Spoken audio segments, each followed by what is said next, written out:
But take a little trip to Bulgaria, my first time here. Arrived late last night, but it did work out quite well. Got into the city centre dead quick, not long after getting off the plane. Good transport system. Rather than go somewhere I've been before, fast run out of places to do in Europe. So if I come to Bulgaria, do it. I've always been interested in coming here, especially to Sofia.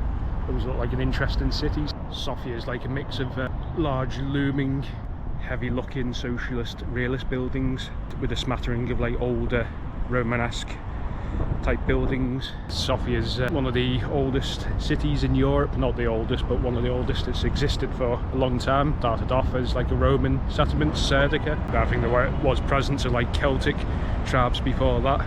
See it all through the glass here. Don't know if this is part of the metro systems.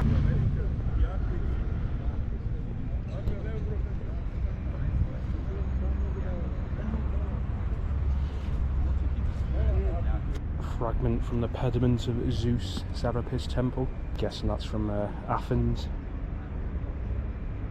Being the old ethnographical museum.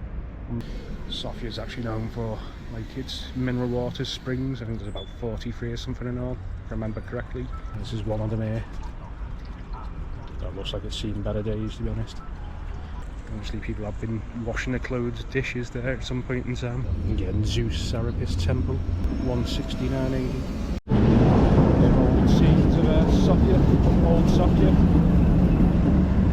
I think obviously before it got bombed by Allied forces in World War II. Well, looks like more Roman ruins uncovered. I think everywhere they dig into like new developments, they're finding old Roman ruins. Thought I'd check out this bit of artwork. It's just caught my eye walking by, so I think there's a lot of street art murals in Sofia. I'll have to keep my eyes peeled. Central Market Hall does look like it's closed for good at the moment. Being renovated, which is a bit unfortunate. Nice sort of turn of century building though.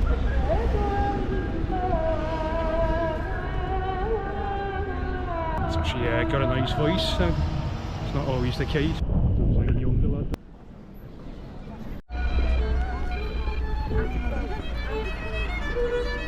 In front of the old communist exhibition hall.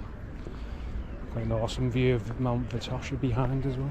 It's the National Palace of Culture, completed in 1981, coincide with the 1300th anniversary of the founding of Sofia.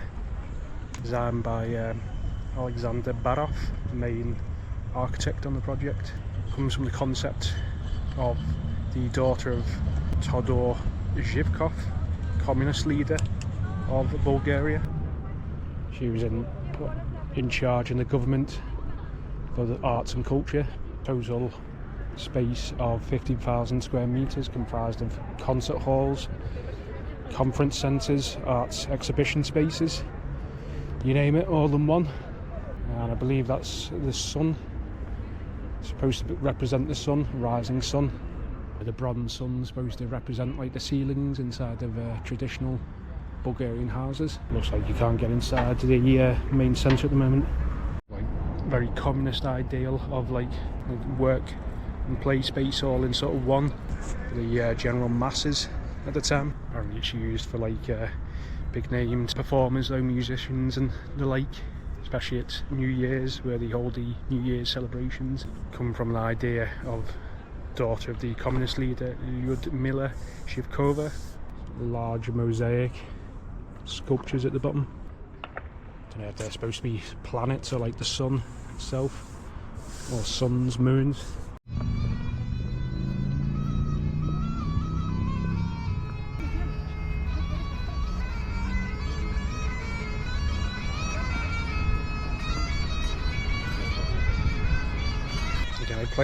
Randomly playing sort of like Bulgarian version of bagpipes there. Obviously just probably a hobby of his, likes to get out into the park and have a little play. Audience of all, you know, all the people walking by in the park. Like very traditional though, almost like he's made it himself, like traditional bagpipes, Bulgarian style. We'll have asked him about it, but I don't really want to interrupt him with his playing. He seemed to be really into it, so I'll have to find out go on the internet and have a little search, find out what they're called. I'm sure I've read up on them before, but just cannot remember the names. So.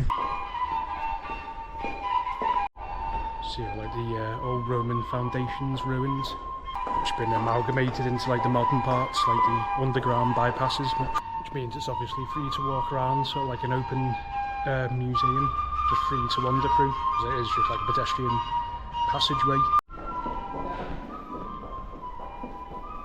And there you see the old Roman bin where they used to stand around having a fag.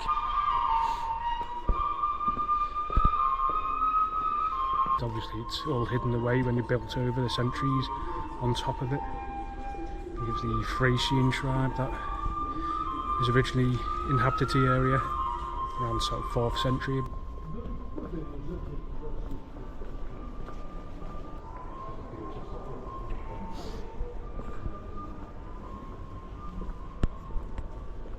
I believe it used to be a garden here until quite recently, so and then they got rid of like the garden in front of the main sort of government building, the Largo, and then I've uncovered all this, dug it all up, and I've created it into like a pedestrian passageway come museum to keep all the Roman ruins intact. And glass cover, very good. And then just a few feet away you got the old Roman souvenir shops.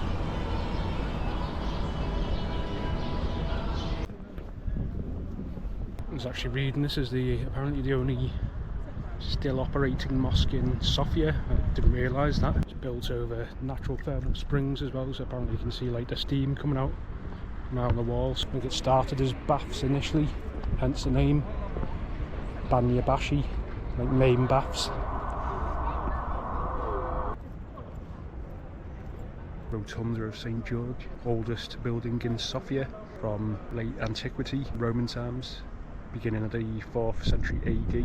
Had many uses over the centuries, including beginning with Roman times as public baths, and then it was eventually converted to baptistry, and then eventually became a church, Christian church, when Christianity was adopted in the Roman Empire. When Sofia came under Ottoman rule, became a mosque, at which point the original sort of early Christian murals were painted over with floral patterns.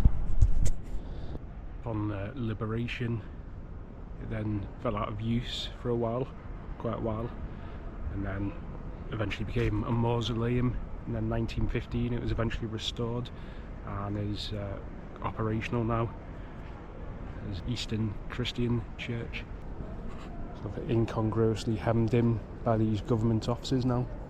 And then you got some of the old remains of the old city of Serdica. Roman city of Serdica, original city, what would become modern day Sofia. Yeah, it looks like some sort of like fire pit of some form, like part of the heat and ventilation system. You know, the Romans were kind of pioneers with that, to heat the bathhouse rooms, chambers.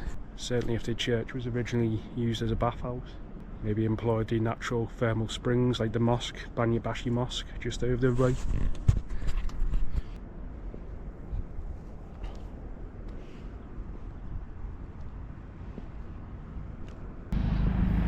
Kind of a strange one. Can't really understand what's going on there.